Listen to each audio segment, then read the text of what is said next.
RPSC first grade की revision classes के अंतर्गत अब हम पढ़ेंगे बहुपद अर्थात पोलिनोमियल। तो आपने एक कहावत तो सुनी होगी कि जो फिरता है वो चलता है और जो बैठा रहता है वो भूखे मरता है। अर्थात फिरने का मतलब होता है कि जिसके मान में परिवर्तन होता है, जिसके मान में परिवर्तन होता है वह चरता है। चरने का मतलब है जैसे कोई पशु है मान लीजिए और वो इधर उधर फिरता है, इसका मतलब वो चरेगा, और एक जगह बैठा रहेगा तो वो भूखे मरेगा। वैसा ही यहाँ पे है कि जिसके मान में परिवर्तन है, मतलब जिसके स्थान में जिसके मान में परिवर्तन होता है वो चरेगा। अब चरने का मतलब यहाँ है चरपद से, अर्थात जिसके मान में परिवर्तन होता है वो पद कहलाता है चरपद। क्योंकि इसमें कंफ्यूजन रहता है कि चरपद कौन सा होता है और अचरपद कौन सा होता है। अब आप मुझे बताइए कि क्या कभी आपने इस 5 का मान बदलते हुए देखा है? आपने तीसरी क्लास में भी इसको 5 ही पढ़ा था और आज भी इसको 5 ही पढ़ रहे हैं, लेकिन एक्स का मान आपने अलग अलग प्रश्न में अलग अलग पढ़ा होगा। कहीं पे इसका उत्तर 2 आता है तो कहीं पे इसका उत्तर 100 आता है। इसका मतलब इसका मान बदलता रहता है और जिसका मान बदलता है वो चर पद कहलाता है। अब हमें पढ़ना है बहुपद। तो जो बहुपद है वो चर पदों और अचर पदों, अचर का मतलब हो गया जिसके मान में परिवर्तन नहीं होता है, तो ये जो संख्याएं होती है गणित वाली वो अचर पद कहलाते हैं। तो बहुपद हो गया चर पद, और बहुपद जो अचर पद है उनको एक साथ लिख दिया जाए तो बन जाता है बहुपद। बहु का मतलब होता है बहुत सारे, पद का मतलब आप जानते हैं कि एक अचर पद भी पद होता है और एक चर पद जो अक्स है या वाई है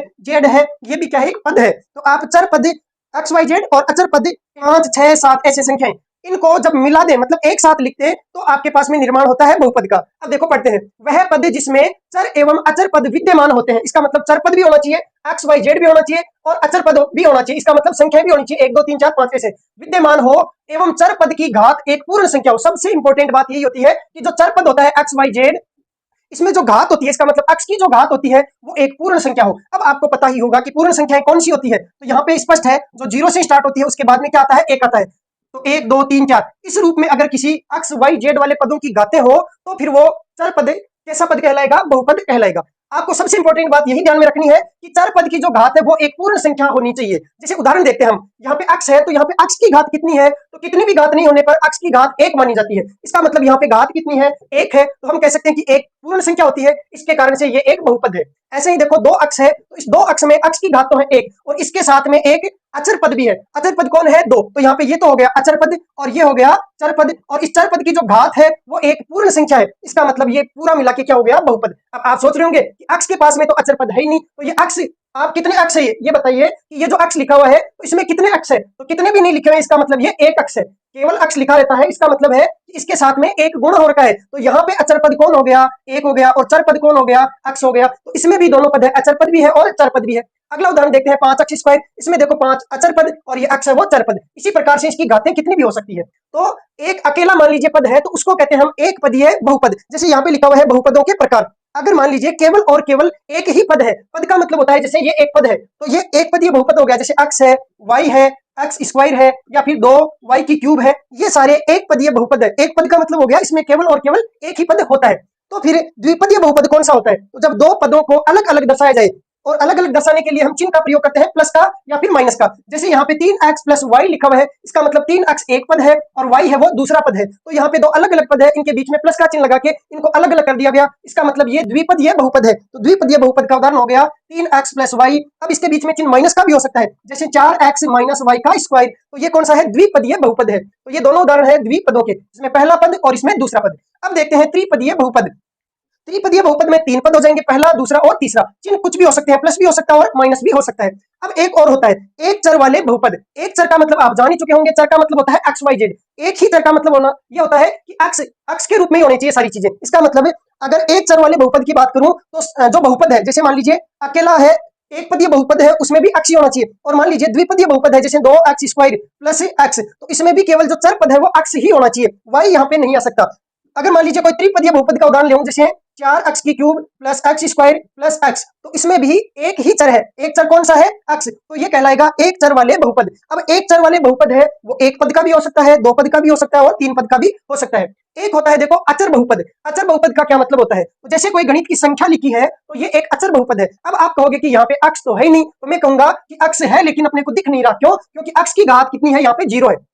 और किसी भी चर पद की घात अगर 0 होती है तो उसका मान 1 होता है, चाहे वो कोई सा भी चर पद हो, चाहे वो y हो चाहे z हो। y की घात 0 भी कितना होता है, 1 होता है। तो यहाँ पे केवल 5 लिखा है, इसका मतलब इस 5 को आप ऐसे लिख सकते हैं 5 गुणा x की घात 0, क्योंकि x की घात 0 का मान होता है 1, तो x की घात 0 का मान 1 होने के कारण से 5 गुणा होगा 1 से, तो वापस ये 5 ही आ जाएगा। तो आप ध्यान रखना कि जो गणित वाली संख्या होती है 1 2 3 4 5 6 7 8, ये सब क्या कहलाते हैं? अचर बहुपद कहलाते हैं। अब एक लिखा हुआ है शून्य बहुपद, तो अगर गणितीय संख्याएं बहुपद है, इसका मतलब शून्य भी एक बहुपद होता है, और 0 जो होता है उसको आप डायरेक्ट कहेंगे कि यह एक बहुपद है, और इसका अलग से नाम हो गया कि यह एक शून्य बहुपद है।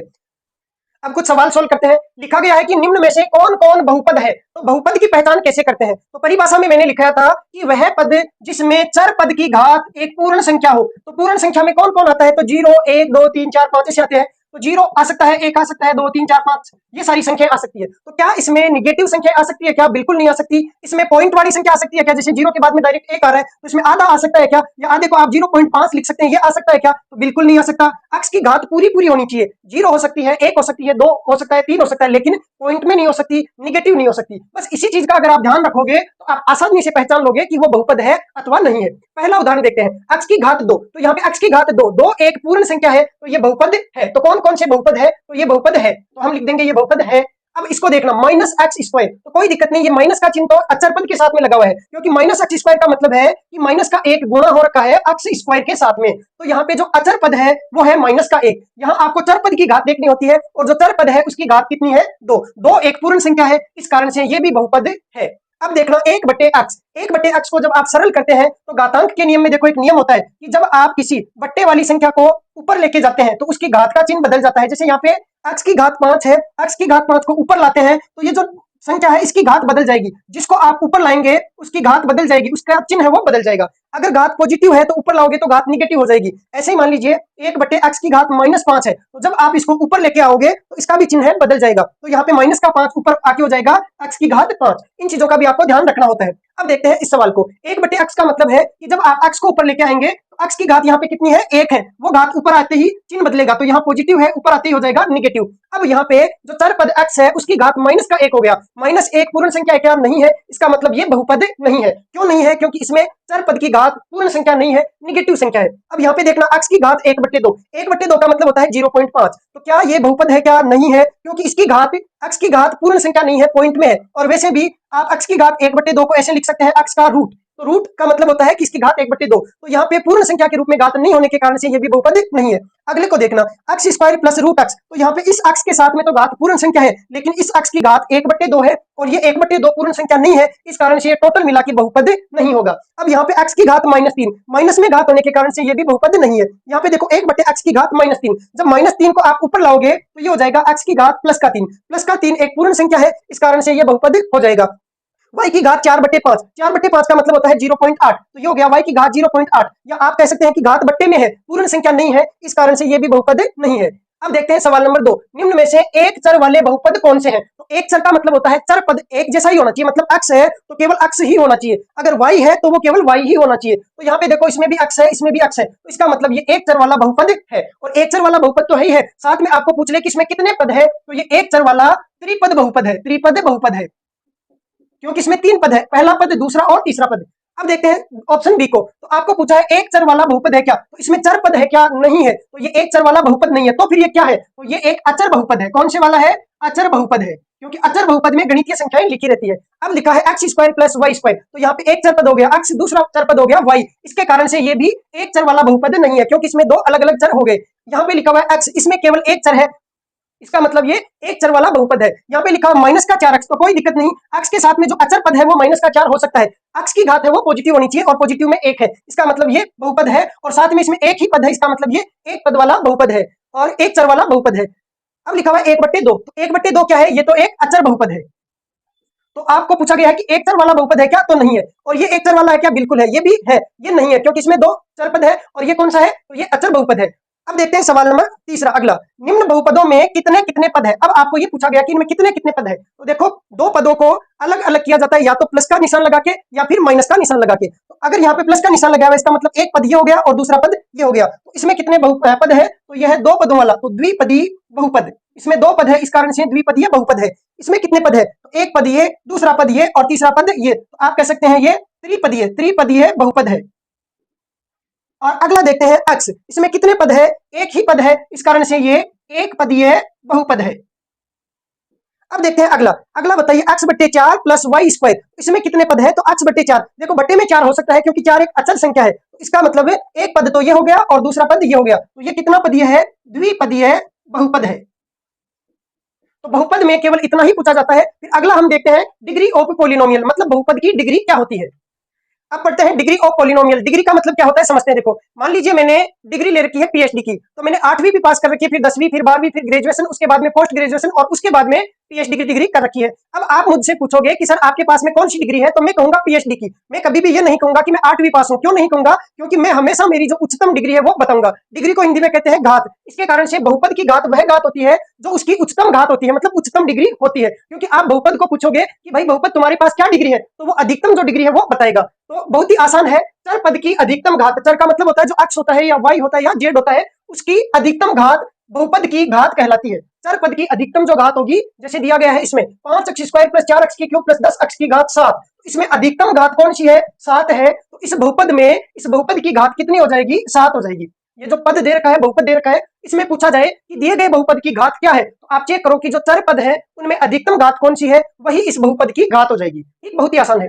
अब लिखा है अचर बहुपद की घात कितनी होती है। तो अचर बहुपद वह होता है जिसमें देखो केवल गणितीय संख्या लिखी जाती है। तो अब यहाँ पे आप कहेंगे कि x की घात कितनी है, तो मैं इसको ऐसे लिख सकता हूँ 5 गुणा 1, ऐसे लिख सकता हूँ। और 1 का मतलब होता है x की घात 0, x की घात 0 का मतलब होता है 1, तो मैं यहाँ पे 1 की जगह x की घात 0 भी लिख सकता हूँ। ऐसे लिख सकता हूँ x की घात 0। ऐसे ही मैं यहाँ पे इस 1 की जगह y की घात 0 भी लिख सकता हूँ, क्योंकि किसी भी चर पद की घात अगर 0 है तो उसका मान 1 होता है। इसका मतलब मैं इसको ऐसे भी लिख सकता हूँ 5 गुणा y की घात 0 या 5 गुणा z की घात 0। अब यहाँ पे जो चर पद है इसकी घात कितनी है? 0। इसमें भी चर पद की घात कितनी है? 0। इसका मतलब अचर जो बहुपद होता है उसकी घात कितनी होती है? तो वो हमेशा 0 होती है, ध्यान रखना। अगला लिखा हुआ है कि शून्य बहुपद की घात कितनी होती है। तो शून्य जो बहुपद है तो उसको केवल ऐसे लिखते हैं, ये एक शून्य बहुपद है। अब आप यहाँ पे इस शून्य को x की घात 1 से गुणा करोगे तो भी शून्य आएगा। इस 0 को आप x की घात 2 से गुणा करोगे तो भी वापस शून्य आ जाएगा। इसका मतलब आप x की घात 1 लिखो, 2 लिखो, 3 लिखो, कुछ भी लिखो। अब हमें क्या पता कि x की घात क्या थी, क्योंकि आप x की घात कितने को भी 0 से गुणा करेंगे तो 0 आ जाएगा। इसका मतलब यहाँ पे जो x की घात है उसको परिभाषित नहीं किया जा सकता है। इसका मतलब ये हुआ कि जो शून्य बहुपद है उसकी घात अपरिभाषित होती है। अपरिभाषित इसलिए होती है क्योंकि हम ज्ञात नहीं कर सकते कि x की घात कितनी थी, क्योंकि x की घात कुछ भी थी लेकिन 0 से गुणा होकर वो 0 हो जाती है। अब घात के आधार पर बहुपदों के कितने प्रकार होते हैं? देखो पदों के आधार पे तो बहुपदों के प्रकार हो गए, एक पदीय बहुपद, द्विपदीय बहुपद और त्रिपदीय बहुपद। लेकिन घात के आधार पे देखें तो अगर घात 1 है तो उसको कहेंगे एक घातीय बहुपद, और एक घातीय बहुपद का ही दूसरा नाम है रेखिक बहुपद। क्योंकि एक जिसमें x की घात 1 होती है तो उसका आप ग्राफ बनाओगे तो एक सीधी रेखा बनेगी। वो सीधी रेखा कैसे भी हो सकती है, जैसे ये ग्राफ है तो वो सीधी रेखा ऐसे भी हो सकती है, या जैसे ग्राफ है तो उसमें सीधी रेखा ऐसे भी हो सकती है। तो अगर जिसमें x की घात 1 ही हो तो वह बहुपद कहलाता है रेखिक बहुपद, जिसमें कितनी घात? 1 घात हो। तो यहाँ पे उदाहरण दिया गया है x प्लस 4, तो यहाँ पे x की घात कितनी? 1 है। दूसरा उदाहरण है x माइनस 1, तो यहाँ पे भी x की घात कितनी है? 1 है। और दिया गया है केवल अकेला और x, तो यहाँ पे अकेला जो x है इसमें भी x की घात कितनी है? 1 है। इसका मतलब वह बहुपद जिसमें चर पद की घात 1 होती है वो बहुपद रेखीय बहुपद कहलाता है। उससे अगला है द्विघात बहुपद। नाम से ही स्पष्ट है, द्वि का मतलब होता है 2, घात का मतलब होता है घात या डिग्री। तो वह बहुपद जिसमें अधिकतम घात 2 होती है वो कहलाता है द्विघात बहुपद। तो ये हो गया 3x स्क्वायर माइनस x। यहाँ पे इस पद में अधिकतम घात कितनी है? 2। अगले इस पद में यह है तो 3 पदों वाला बहुपद, एक पद, दूसरा पद और तीसरा पद, लेकिन इसमें x की अधिकतम घात कितनी है? 2 है। तो अधिकतम घात 2 होने के कारण से ये कौन सा हो गया? द्विघातीय बहुपद हो गया। अब इसी द्विघातीय बहुपद के बराबर में मैं 0 लिख देता हूं, जैसे लिखा हुआ है 3x स्क्वायर माइनस x। अगर इसके बराबर में 0 लिख दूं तो यही बहुपद बन जाता है द्विघात समीकरण। तो द्विघात समीकरण बहुत आसान होती है, द्विघातीय बहुपद के बराबर में आप 0 लिख देंगे तो वह द्विघात समीकरण बन जाती है। अब देखते हैं त्रिघात बहुपद। त्रिघात बहुपद कौन सा होता है? वह बहुपद जिसमें चर पद की अधिकतम घात कितनी होनी चाहिए? 3 होनी चाहिए। तो यहाँ पे इस उदाहरण में 4 पद है लेकिन अधिकतम घात x की कितनी है? 3 है। और इसमें 2 ही पद है लेकिन x की अधिकतम घात कितनी है? 3 है। तो हमें तो घात देखनी है, तो घात अधिकतम कितनी है? 3 है। इसका मतलब ये त्रिघातीय बहुपद होता है। अब हम देखेंगे कि बहुपद को किस तरीके से दर्शाया जाता है, मतलब रिप्रेजेंटेशन ऑफ पॉलिनोमियल। तो पॉलिनोमियल का यहाँ से लेते हैं p, और जिस पद के रूप में, मतलब जिस चर पद के रूप में उसको दर्शाया जाता है उस पद को यहाँ पे लिख दिया जाता है। px का मतलब होता है कि कोई पॉलिनोमियल है और उसमें जो चर पद है वो सारे x के रूप में है। अर्थात एक उदाहरण लेते हैं, जैसे दिया गया है x square plus x plus 1, इसका मतलब इसमें सारे चर है वो x के रूप में है। अगर मैं यहाँ पे लिखता हूँ py, इसका मतलब इसमें जितने भी पद होंगे वो y के रूप में होंगे, y स्क्वायर प्लस y की क्यूब प्लस 1 ऐसे।